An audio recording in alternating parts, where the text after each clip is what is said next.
ओम शांति। पत्र पुष्प में त्रिमूर्ति दादियों के अमृत वचनों में आज हम सुनेंगे आदरणीय दादी जानकी जी के अमृत वचन। और दादी जी के क्लास का टॉपिक है बल, शक्ति और एनर्जी जमा करने की युक्तियाँ। कामनाओं का त्याग कर शुभ भावना संपन्न बनो। बल, शक्ति और एनर्जी जमा करने की युक्तियाँ, कामनाओं का त्याग कर शुभ भावना संपन्न बनो। और ये क्लास है 17 जुलाई 2006 का क्लास। तो बहुत सुंदर धारणा युक्त क्लास है, विस्तार से दादी ने बताया है। सुनते हैं दादी जी के अमृत वचन। बाबा से एक मिलता है बल, दूसरी मिलती है शक्ति, तीसरी है एनर्जी। निर्बल को चाहिए बल। निर्बल है तो निर्बल की लड़ाई है बलवान से। आंधी तूफान ऐसा आता है जो निर्बल बेचारा, आखिर भी जीत किसकी हुई? दीवे की। उसमें चाहिए आत्मिक बल। दीवे को जीत पाने के लिए आत्मिक बल चाहिए। देह अभिमान दुखी करता है। बल, शक्ति, एनर्जी ऐसे देखे तो समान शब्द ही हैं, फिर भी दादी इनको अलग अलग बता रही हैं। शुभ भावना तब रह सकती है जब पहले कामना हमारी निष्कामी हो। थोड़ी भी कामना है तो भावना इतनी अच्छी श्रेष्ठ नहीं होगी। भले काम महाशत्रु है, उसको समझ लिया, पर कोई भी प्रकार की कामना भी दुख देती है। कुछ भी नहीं चाहिए पर यह इच्छा है, माना कामना है। कुछ चाहिए नहीं पर ये इच्छाएं हैं, ये अच्छा लगता है। तो दादी कहती ये भी तो कामना हुई ना। वह इच्छा जब तक पूरी नहीं हुई तो भावना भी नहीं बैठती है। आपस में अच्छी भावना हो, श्रेष्ठ भावना हो। सेवा की गाड़ी भावना के आधार पर चल रही है। आपस में भावना अच्छी है तो एक दो के विचार स्वीकार कर लेंगे, शक्ति आ जाएगी, फिर इच्छा भी पूरी हो जाती है। इच्छा रखी, पूरी नहीं हुई तो भावना नहीं बैठती है। कैसे कनेक्शन है ना इच्छाओं और भावनाओं का।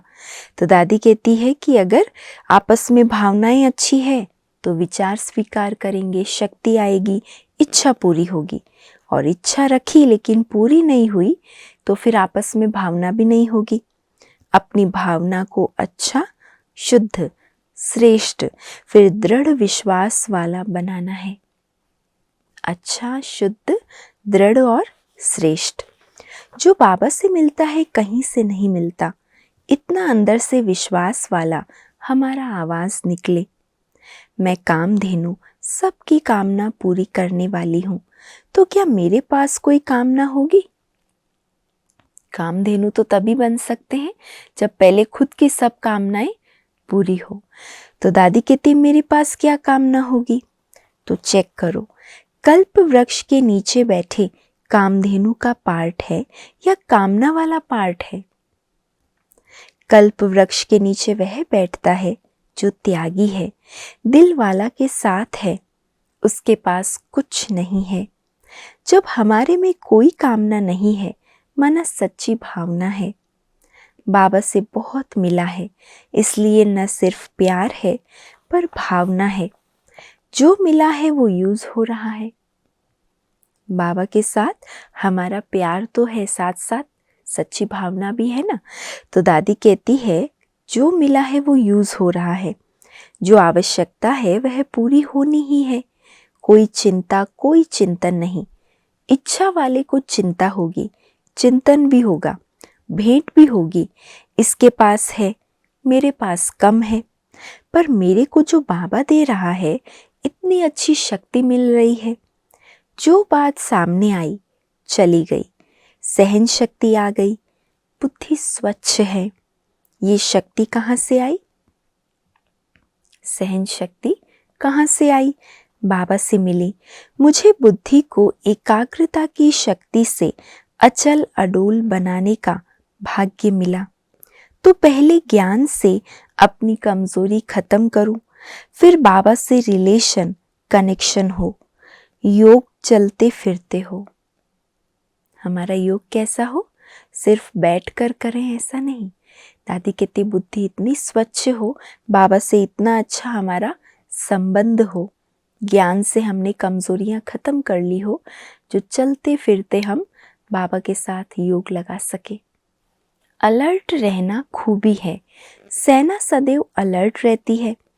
अलर्ट रहने की कमी होगी तो सुस्ती घेराव करेगी। लिखा पढ़ी करेंगे, मोबाइल कान में होगा, उस समय अलर्ट होंगे, पर मुरली सुनने समय योग में सुस्ती होगी। अगर अलर्ट रहने की आदत नहीं है तो दादी कहती है जब कुछ पढ़ेंगे लिखेंगे या मोबाइल से कुछ सुनेंगे तब अलर्ट होंगे, लेकिन मुरली सुनने के समय योग में सुस्त हो जाएंगे। ये बहुत बड़ी कमी है।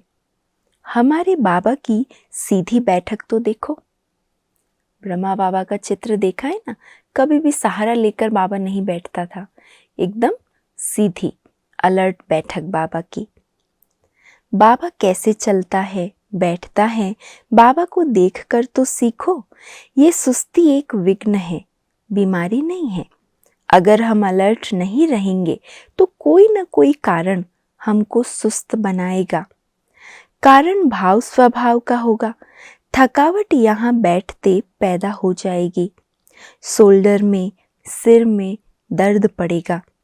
ज्ञान का बल है तो मेरे में कोई ऐसी कमजोरी ना हो जो निमित्त बने हुए को शोभा ना दे। हम सबको क्या कहते हैं? हमारे अंदर ज्ञान का, योग का बल है।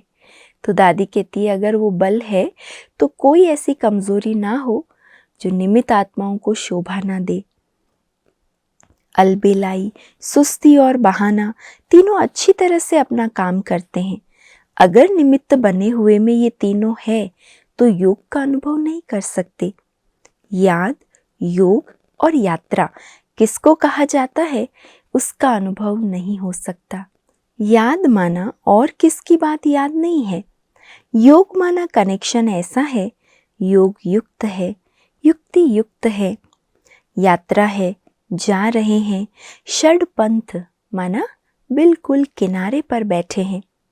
कोई बात की चिंता चिंतन नहीं है, निश्चिंत है। बाबा व्यक्त वतन में मुझे खींच रहा है। जैसे बाबा साकार में होते व्यक्त भाव से परे रहा है, ऐसे मुझे रहना है। जैसे साकार में रहते भी बाबा व्यक्त भाव भावनाओं से परे रहता था, ऐसे मुझे रहना है। चाहे अमृत वेले का नियम है, क्लास का अथवा शाम के योग का नियम है, किसी भी नियम में हम अपने को लूज ना छोड़ें। कोई भी नियम हो, लेकिन नियम अर्थात नियम, उसमें परसेंटेज ना हो, इतना परसेंट नियम निभा रहे उतना नहीं, लेकिन पूरा परफेक्ट, लूज ना हो। अगर 5 मिनट भी लेट आने की आदत पड़ी तो वो छोड़ेगी नहीं। कितनी सूक्ष्म बात है ना। हम सोचते 5 मिनट ही तो है, क्या है, लेकिन वो आदत हमें पूरी तरह से पकड़ लेगी, फिर वही आदत हमें लग जाती है। बहुत काल की प्रैक्टिस होगी तो हर बात सहज पार हो जाएगी। कोई कारण होगा भी तो चला जाएगा। बाबा से जो बल मिला है उसका निश्चय बैठ गया है। ऑटोमेटिक लाइट मिल रही है क्योंकि डायरेक्ट परमात्मा से हमारा कनेक्शन है। बाबा की शक्ति चला रही है। अगर स्वयं आत्मा अपने संस्कार के वश कमजोर होगी तो बाबा की शक्ति कैसे ले सकेगी? अपने कमजोर स्वभाव संस्कार के वश या दूसरों के प्रभाव दबाव में कमजोर रहे हैं। अंदर से आता है कि हमने बहुत सहन किया है, तो उसे परमात्मा शक्ति का अनुभव नहीं हो सकता। भले देह के संबंध नहीं है, यहाँ परिवार में, सेवा में किसके साथ संबंध हो गया, वह हिसाब किताब मेरी बुद्धि को खींचता है। बहुत गुह्य बातें हैं ना ये। बाबा की शक्तियों को हम कैच क्यों नहीं कर पाते, वो दादी बता रहे। दादी कहती है देह के संबंधों को तो हम छोड़ के आए, लेकिन यहाँ ईश्वरीय परिवार में या किसी के साथ सेवा करते उनके साथ हमारी बुद्धि जुट गई, हिसाब किताब बुद्धि को खींचने लगा। फिर युद्ध करनी पड़ती है जो शक्ल से दिखाई देता है। बोलते नहीं हैं क्योंकि बात बढ़ जाएगी। दबा लेते हैं तो शक्ल से लगेगा बिचारी के पास बहुत कुछ अंदर है। दबाया तो योग कैसा होगा? रोएं तो सब देख लेंगे तो मुश्किल, ना रोएं तो भी मुश्किल। हंसना, ओम शांति कहना भी सहज नहीं। जिनकी ऐसी युद्ध चलती है उनकी स्थिति दादी बता रहे हैं। अगर सेकंड में स्वधर्म में टिक जाएं, बाबा सामने आ जाए तो बड़ी बात भी छोटी हो जाएगी। कुछ है ही नहीं। जैसे बीमार के लिए बीमारी बहुत बड़ी लगती, लेकिन सर्जन के लिए वह कुछ भी नहीं है। वह कभी अपनी शक्ल ऐसी नहीं बनाएंगे। उनके पास अनुभव है, अच्छी दवाई निकाल कर देंगे। हमारी शक्ल पर क्यों आता है? अनुभवी है माया क्या है, प्रभु क्या है। पता है माया से जीते जीत, माया से हारे हार। अगर अंदर से मुस्कुराएंगे तो मुश्किलात चली जाएगी। मुश्किलात शक्ल पर आई तो एक जाएगी, दूसरी आएगी, छोड़ेगी नहीं। आखिर मेरा हाल क्या होगा? मैं सोचती हूँ, बाबा मैं आपके पास क्यों आई हूँ? क्या ऐसे माथाखोरी करने आई हूँ? मेरी अंतमति सो गति अच्छी हो, मैं आपके साथ 84 के चक्कर में तो आऊं। ब्रह्मा बाबा को शिव बाबा ने कहा, आपका अंतिम जन्म है, तो हमारा कौन सा जन्म है? ये हमें खुद से भी पूछना है। ये बातें हमारी याद को बलवान बना देती है। मैं कौन हूँ? मेरी लाइफ का पर्पस क्या है? किस लिए जीती हूँ? 20वीं सदी में 3 का नाम प्रसिद्ध हुआ। मदर टेरेसा को बहुत रहमदिल मानते हैं। मंडेला में क्षमा भाव बहुत है। महात्मा गांधी में अहिंसा, त्याग, देश सेवा की भावना थी। दुनिया मानती है, हर एक अपने देश का भला करना चाहते हैं, पर 3 बातें करने नहीं देती: करप्शन, कंपटीशन, क्रिटिसिज्म। दादी कहती ये तीनों बातें आगे देश का भला करने नहीं देती, देश की प्रगति होने नहीं देती। Corruption, competition, criticism. एक आगे बढ़ता है तो दूसरा उसको क्रिटिसाइज करके गिराता है। लोग देख रहे हैं। यही एक संस्था है जो इन तीनों बातों से मुक्त है। ब्रह्मा बाबा ने हम सबको ऐसा शक्तिशाली बना करके कार्य को बढ़ाया है।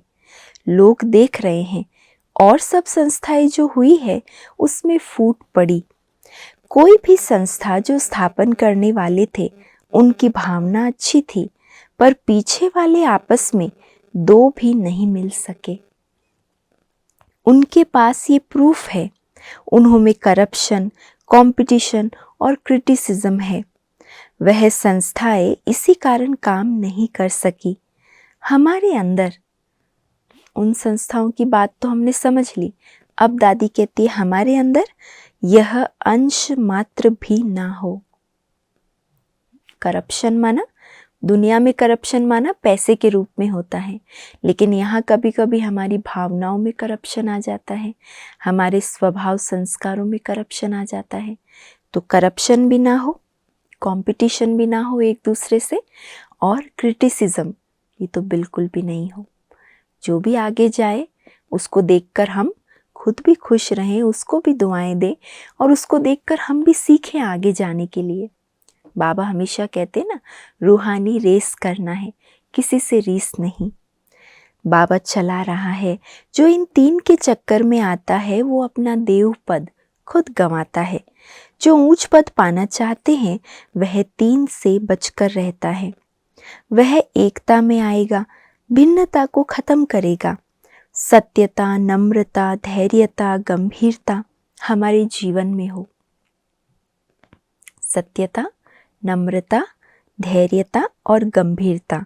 जैसे हमारे मम्मा बाबा। सच्चाई सिद्ध नहीं की जाती है, सच्चाई समय पर आपे ही सबको नजर आती है। हम सत्युगी की दुनिया की स्थापना योग बल से कर रहे हैं। जैसे बाबा ने हमें योग बल से पैदा किया, अपने योग से हमारी पालना की। फिर भी बाबा ये नहीं कहता कि मैंने पालना की है। बाबा कितना निरहंकारी है। भले वही सब कुछ करता है, लेकिन कभी नहीं कहता मैंने किया। पालना भले की है, पर तुम्हारा बाप वह है। कितना अपने आप को न्यारा रखता है। जिस तरह से मेरा जन्म पालना हुई है, यह मेरी लाइफ के अंदर कूट कूट कर भरा हुआ हो। जो लगे ये जो कर रहे हैं वह कोई नहीं कर सकते। यहाँ बहनों ने भाइयों को आगे रखा है, भाइयों ने फिर बहनों को आगे रखा। यह कहीं विश्व में नहीं हुआ। वहाँ तो बहनें कहेगी हमको राइट मिलना चाहिए, भाई राइट देने नहीं देते। यह जो लड़ाई है हमारे मन में नहीं है। लड़ करके हम लेने वाले नहीं। आपस में अधिकारों की लड़ाई हम नहीं करते, लेकिन एक दूसरे के प्रति सम्मान स्नेह की भावना है। राइट पथ पर चल करके आगे बढ़ रहे हैं। धर्म हमारा सत्य है, कर्म हमारा श्रेष्ठ है। निमित्त आत्मा की सच्चाई के आधार से सबकी भावना बैठती है। जिसने कुछ भी बाबा के यज्ञ प्रति दिया, कभी हमने अपने पास नहीं रखा होगा। यज्ञ के लिए एक पापड़ भी मिलेगा तो वो हम नहीं खाएंगे। कितनी दादियों की त्याग की भावना है। देखो दादी क्या कह रही है, यज्ञ के प्रति किसी ने भी कुछ दिया, कभी हमने अपने पास नहीं रखा। यज्ञ के लिए एक पापड़ भी मिलेगा तो वो हम नहीं खाएंगे। यज्ञ के लिए जो मिलेगा यज्ञ में सीधा गया। बाबा का यज्ञ है, सबका भाग्य बन जाए। परंतु आज के ज़माने में अलग प्रकार का सोच है। कहेंगे आई विल के लिए थोड़ा तो अपने पास होना चाहिए। कईयों ने जब शरीर छोड़ा तो उनके बैग से अलमारियों से निकला है तो गई इज्जत। सारा जीवन हम अगर कहते रहें हमारे पास कुछ नहीं रखा है, हम अपने लिए कुछ नहीं रखते हैं, और शरीर छोड़ने के बाद अगर अंदर से निकलता है अलमारियों से ऐसा कुछ भी, तो इज्जत तो चली गई। हमारी अलमारी में कभी आप 5 पाउंड नहीं देखेंगे। आज भी हमारा शरीर छूटे तो निश्चिंत हूँ। मैं और मेरा से फ्री हूँ। मेरे नाम से कोई बैंक अकाउंट नहीं है। तो अपने आप से पूछो कि मेरी लाइफ का पर्पस क्या है। हम सेवा अर्थ हैं। सेवा में कोई लगाव नहीं है। सेवा में लगाव लिप्त बना देता है। जो सेवा में लिप्त है उसको आता है मेरा छूट ना जाए, फिर मेरा ठिकाना कहाँ होगा, कहाँ जाएंगे, कौन से सेंटर पर रहेंगे। आखिर भी शरीर बड़ा हुआ है, कोई तो स्थान चाहिए ना। अभी ऐसे विचारों वाली लाइफ से किसको लाइट मिलेगी। जहाँ मैं और मेरा है तो दादी कहती है वो दूसरों को भला लाइट क्या देंगे। जो अपने को ही समझते हैं उम्र बड़ी है, कहाँ भटकेंगे, इन विचारों में रहने वाला क्या योगी है। ऐसे विचारों में चलने वाली आत्मा की गति क्या होगी। तो एनर्जी कहाँ से आती है। पहले ज्ञान से कमजोरियों को खत्म करें, फिर योग से शक्ति आती रहेगी। किसी का आधार नहीं, किसी के अधीन नहीं। किसी का आधार ना हो और हम किसी के अधीन ना हो। शरीर के भी अधीन नहीं है। बाबा ने तो लोन पर दिया, हमने तो समर्पण कर दिया। मन बुद्धि से समर्पण हूँ। कोई आत्मा के आगे समर्पण नहीं है जो उसके अंडर रहूं। मैं आत्मा परमात्मा को शरीर सहित समर्पण हुई हूँ। तो क्या वह इस शरीर को नहीं चलाएगा। जिसको मैंने अपना सब कुछ समर्पित किया, क्या वो मेरी जिम्मेवारी नहीं उठाएगा। फिर हमें खुद के प्रति ख्याल क्यों चले, दादी कहती है। तो बाबा है ना चलाने के लिए। जैसे बाबा साकार में खिला रहा है, हम भी बाबा की इस अमानत शरीर को स्वच्छता से रखते हैं। जितना हम तन का फिक्र करते हैं, जितना इसका ध्यान रखते हैं, उतना टाइम हमारा ध्यान कहाँ है। जो भगवान का ध्यान करते हैं उनका ध्यान भगवान रखता है।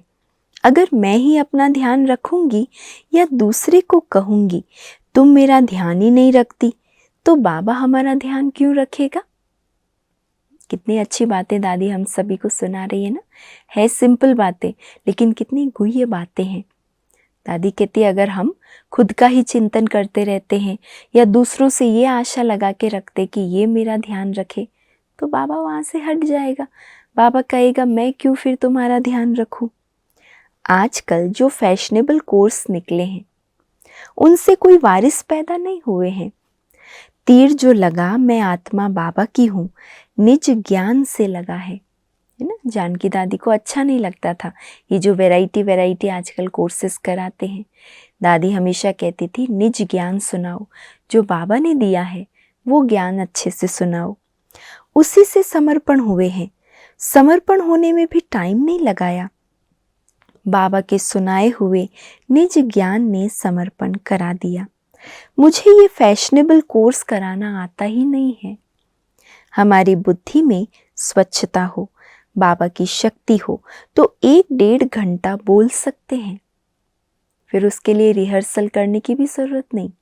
बुद्धि स्वच्छ हो और बाबा की शक्ति हो तो एक टॉपिक पर 1-1.5 घंटा बोल सकते हैं। यह एनर्जी ऑटोमेटिक काम करती है।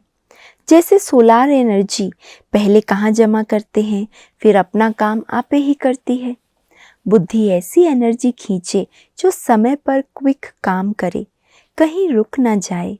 वो तब होगी जब ज्ञान सूर्य से डायरेक्ट कनेक्शन होगा। ज्ञान सागर बाबा है, उसमें डीप जाओ फिर ऊपर आओ। एनर्जी काम करती है, वही शक्ति चला रही है। भगवान ने जो रचना रची है उसमें हमारा हीरो पार्ट है। डायरेक्टर खुद कह रहा है तुम्हारी ये विशेषता है। हम कंपटीशन में नहीं आती, इसकी विशेषता मेरे में आ जाए ये कैसे हो सकता है। हर एक के अंदर ज्ञान सागर गुण सागर ने अलग अलग गुण भरे हैं, अलग अलग खूबियां हैं। तो किसी और की खूबी मुझ में आ जाए, मैं इस कंपटीशन में आगे बढ़ूं। दादी कहती ये कैसे हो सकता है। कोई भी रचनाकार जब कोई रचना रचता है तो हर एक रचना में अपनी विशेषता है।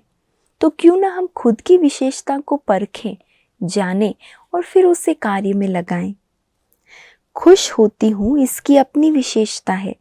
विशेषता देखना बड़ी बात नहीं है, लेकिन विशेषता देखते विशेष आत्मा बन जाऊं। विशेषता देखने का भी अक्ल चाहिए। अगर अपनी विशेषता दिखाने के लिए बुद्धि चल रही है तो वह विशेष आत्मा नहीं है। कितनी अच्छी बात है। दादी देखो कह रही है विशेषताओं को धारण करना अलग बात है, उनकी विशेषताओं को देखकर हम भी विशेष आत्मा बने वो अलग बात है। लेकिन मैं अपनी विशेषताओं को दिखाने के लिए विशेष बनूं, उसको विशेष आत्मा नहीं कहेंगे। सबकी विशेषता अपनी अपनी है। रिगार्ड है, संगम युग है। किससे भेंट किया तो ये मेरी विशेषता नहीं, कमी हो गई। किसी से जरा सा लगाव या घृणा है तो भी विशेष आत्मा बनने नहीं देंगी। ये दो बातें विशेष आत्मा बनने में रुकावट डालती है। तो ना हमें ये सोचना है कि इसकी विशेषता मुझ में आ जाए, ना मुझे ये सोचना है कि मुझे अपनी विशेषताओं को औरों को दिखाना है। नहीं, दादी कहती है भगवान ने जो विशेषता दी है उसको निर्माणता से कार्य में लगाओ। बाबा सब कुछ बता करके फ्री हो जाता है। अगर कोई उल्टा करता है तो उसके कर्म का अपने आप फिक्स हो जाता है। कोई अच्छा करते हैं तो बाबा उसे मदद करता है, बाकी कोई गलत करता है तो बाबा कहता मैं उसे सजा नहीं देता, उसे कर्मों का फल मिलना ही है। बाबा अपने को फ्री कर देता। तो जब बाबा ही अपने को फ्री कर देता तो मैं क्यों चक्कर में आऊं, है ना। हम कई बार इस चक्कर में बहुत पड़ते ना, देखो ये ऐसा करता है, वो ऐसा करता है, इतने समय से ज्ञान में है फिर भी उसके ऐसे संस्कार हैं। दादी कहती है बाबा भी इन चक्करों से फ्री रहता है अपने आप को। जैसी करनी वैसी भरनी, जिसके कर्मों का जो फल है उसको मिलेगा, हम उस चक्कर में क्यों जाएं। जो अपने को बड़ा समझते हैं वो चक्कर में ज्यादा आते हैं। हमारा दिमाग कोई इसलिए नहीं है, बाबा ने कर्मों की गति का ज्ञान दिया है। कर्म का है फल, योग का है बल। जैसा कर्म करेंगे वैसा पाएंगे। हम क्यों किसके कर्मों के चक्कर में आऊं। चित्त पर रखूं फिर मुख पर लाऊं तो एनर्जी, शक्ति या बल कहाँ से आएगा? बुद्धि में अगर यही सब चक्कर है तो बाबा की शक्ति नहीं आ सकती। कई तो याद में भी नहीं बैठ सकते, कोई सेवा भी नहीं कर सकते, किसको अपना नहीं समझ सकते। अगर मेरे प्रति किसी के मन में कुछ हो तो उसको मिटा दूं। अपने चिंतन को श्रेष्ठ बनाकर ऐसी स्थिति बनाएं जो एक दो को प्रेरणा देने वाली हो। जैसे मम्मा बाबा की हमको प्रेरणा मिलती है, ऐसे सबको हमसे प्रेरणा मिले। जितना हम हल्के हैं उतना संग साथ रहने वाले हल्के बन जाते हैं। कहाँ भी पांव रखो हर एक को लाइट माइट का अनुभव होने लगता है, भारीपन ना लगे।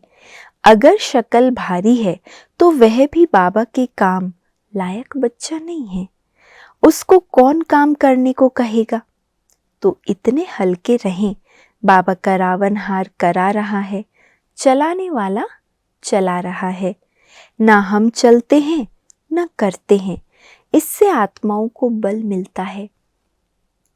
यह नहीं करते, इनसे कराने वाला करा रहा है, चलाने वाला चला रहा है।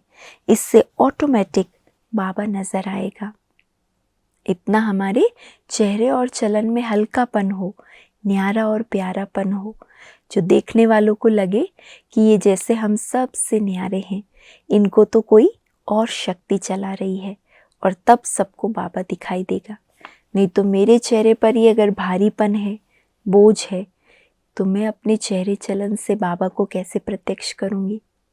इसलिए दादी ने बहुत सुंदर हमें गुह्य सूक्ष्म धारणाओं की बातें बताई, उन्हें हम प्रैक्टिकल अनुभव करने में लाएं। अच्छा, ओम शांति।